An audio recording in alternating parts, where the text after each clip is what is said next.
Coucou, bonjour à tous, bonsoir selon le lieu que vous vous trouvez.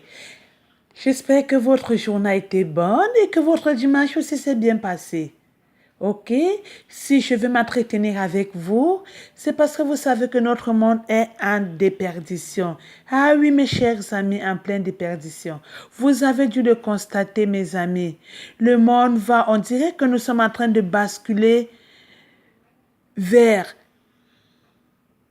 comment est-ce que je peux le deviner? Vers l'enfer total. Vous voyez, j'ai ici avec moi deux livres. Deux livres qui sont très importants et qui doivent accompagner le chrétien ou l'enfant de Dieu toute sa vie durant. Nous avons la Bible qui est la parole vivante, la parole de Dieu, la parole inspirée par Dieu et écrite par les hommes de foi. Nous avons de l'autre côté le cantique. Moi, j'ai ici avec moi le cantique Shalom, mais vous pouvez avoir n'importe lequel selon votre pays, selon votre lieu d'adoration, selon votre église et selon votre foi. En fait, la Bible et le cantique, pourquoi? Parce que l'un sert de nourriture spirituelle. J'ai parlé de la Bible, qui est la nourriture spirituelle des chrétiens et qui doit guider le chrétien tout au long de sa vie. Et j'ai parlé du cantique parce que en fait, le cantique sert à adorer Dieu et nous savons tous que louer Dieu, c'est prier deux fois. Ah oui, mes amis, chanter, louer, c'est prier notre Seigneur deux fois. Ok. En fait, ma vidéo va s'intéresser à l'éducation des enfants selon la parole sainte, selon la parole de Dieu. Comment est-ce que notre Seigneur aimerait que nous éduquions nos enfants? Nous allons pour aujourd'hui lire notre Bible dans Proverbe 7, versets 1 à 5.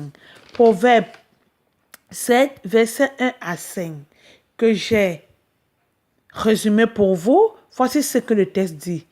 Mon enfant, souviens-toi de mes paroles, garde avec soin mes ordres. Si tu veux vivre, garde mes commandements et mon enseignement, comme ton trésor le plus précieux. Attache-les à tes doigts, écris-les sur ton cœur. Vous voyez, chers frères et sœurs, que cette parole du Seigneur est lourde d'enseignement.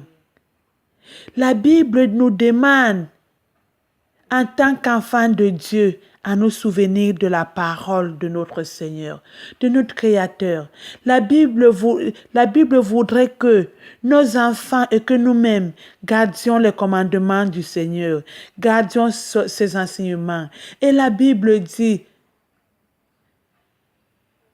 la sagesse, la crainte de l'Éternel est le début de la sagesse. Nous devons donc comprendre que celui qui craint l'Éternel, il est en fait celui-là qui est sage, qui garde ses commandements.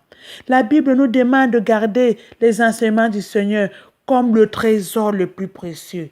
Mes amis, mettons de côté les beaux vêtements, mettons de côté les belles voitures, mettons de côté les grandes maisons, mettons de côté les grands voyages, parce que tout ça est vanité, vanité des vanités, tout ça est vanité et tout ça passe. La Bible nous demande d'attacher les commandements de Dieu à nos doigts et de les écrire sur notre cœur.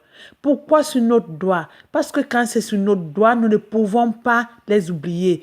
Nos doigts, nous utilisons tout le temps nos doigts. C'est pourquoi quand la Bible nous demande de les attacher sur le doigt, c'est un peu comme quelque chose dont nous aurons devant nos yeux tout le temps. Parce que nous utilisons nos doigts pour nous laver, pour essuyer notre face, pour manger, en fait pour tout.